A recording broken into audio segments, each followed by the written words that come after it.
Assalamualaikum warahmatullahi wabarakatuh. Perkenalkan, nama saya Muhammad Firman Maulana. NIM saya 537 10 10 123 016. Saya dari semester 5 non reguler. Prodi saya Pendidikan Agama Islam dari kampus STAI Al Marhalah Al Ulia.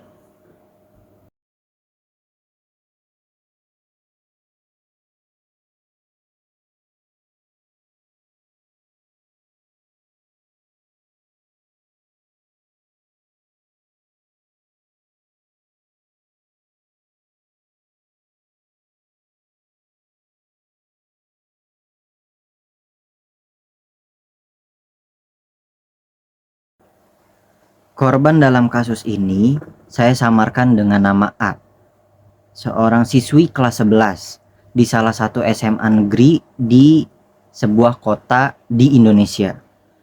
A dikenal sebagai siswi yang aktif dan memiliki prestasi akademik yang baik.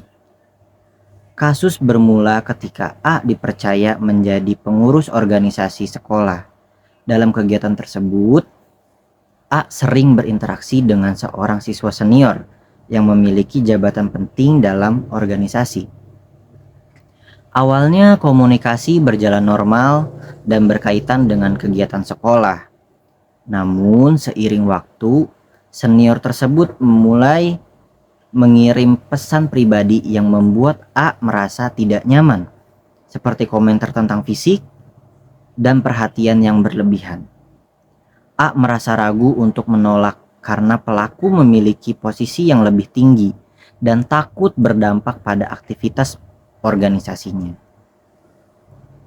Suatu hari, pelaku mengajak A bertemu di salah satu ruangan sekolah dengan alasan membahas evaluasi kegiatan. Dalam pertemuan tersebut, terjadi tindakan sentuhan fisik yang tidak diinginkan oleh A. A merasa takut, tertekan, dan tidak mampu melawan. Setelah kejadian itu, A mengalami perubahan perilaku. Ia menjadi pendiam, prestasinya menurun, lalu sering menyendiri, dan menunjukkan gejala trauma. A juga merasa bersalah dan malu, sehingga memilih untuk tidak menceritakan kejadian tersebut kepada siapapun. Langkah saya sebagai konselor Islam dalam menangani kasus tersebut yaitu yang pertama, saya membangun hubungan konseling yang aman dan empatik. Saya memastikan bahwa ruang konseling menjadi tempat yang aman bagi korban. Saya mendengarkan tanpa menghakimi dan menunjukkan empati agar korban merasa dihargai dan dipercaya. Yang kedua, saya melakukan validasi emosi korban. Saya menegaskan kepada korban bahwa ia tidak bersalah.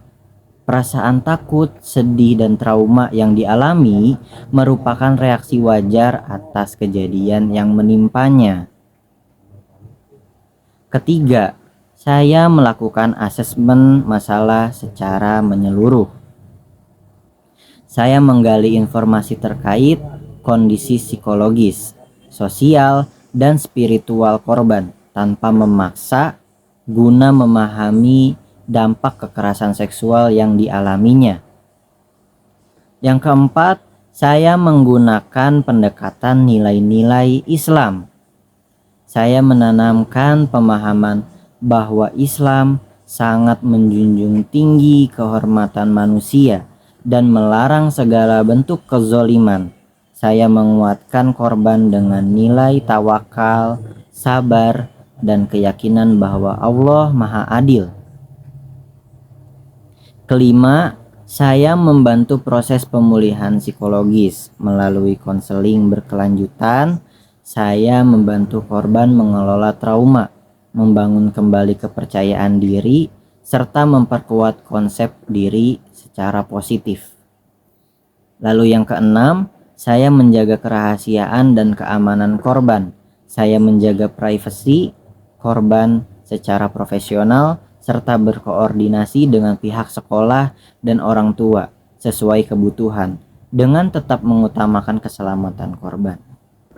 Setelah melalui beberapa sesi konseling, saya melihat adanya perubahan positif pada diri korban. Korban mulai lebih terbuka, kembali fokus pada pembelajaran, dan perlahan mampu menjalani aktivitas sekolah dengan lebih percaya diri. Pendekatan bimbingan konseling Islam membantu korban memahami bahwa cobaan yang dialaminya bukanlah aib, melainkan ujian yang dapat dihadapi dengan pendampingan yang tepat dan nilai keimanan. Sebagai penutup, melalui kasus ini saya ingin menyampaikan pesan kepada seluruh pihak, baik siswa, guru, orang tua, maupun pihak sekolah. Kekerasan seksual bukanlah aib korban, melainkan kejahatan yang harus diberhentikan bersama. Siswa perlu berani menjaga batas diri dan tidak ragu untuk berbicara ketika mengalami atau melihat tindakan yang tidak pantas. Guru dan konselor diharapkan lebih peka terhadap perubahan perilaku siswa serta mampu menjadi tempat yang aman dan dipercaya. Orang tua juga memiliki peran penting dalam membangun komunikasi yang terbuka dengan anak, agar anak merasa didengar dan dilindungi. Sementara itu, pihak sekolah perlu menciptakan lingkungan yang aman, tegas, dan berlandaskan nilai moral serta agama. Sebagai konselor bimbingan Islam, saya meyakini bahwa pendekatan yang penuh empati, menjaga martabat manusia, serta berlandaskan nilai-nilai Islam dapat membantu mencegah dan menangani kasus kekerasan seksual secara lebih manusiawi dan bermakna. Semoga kita semua dapat berperan aktif dalam menciptakan lingkungan pendidikan yang aman, bermartabat, dan bebas dari kekerasan seksual. Terima kasih atas perhatiannya. Cukup sekian dari saya. Wabillahi taufiq wal hidayah, waridho wal inayah. Wassalamualaikum warahmatullahi wabarakatuh.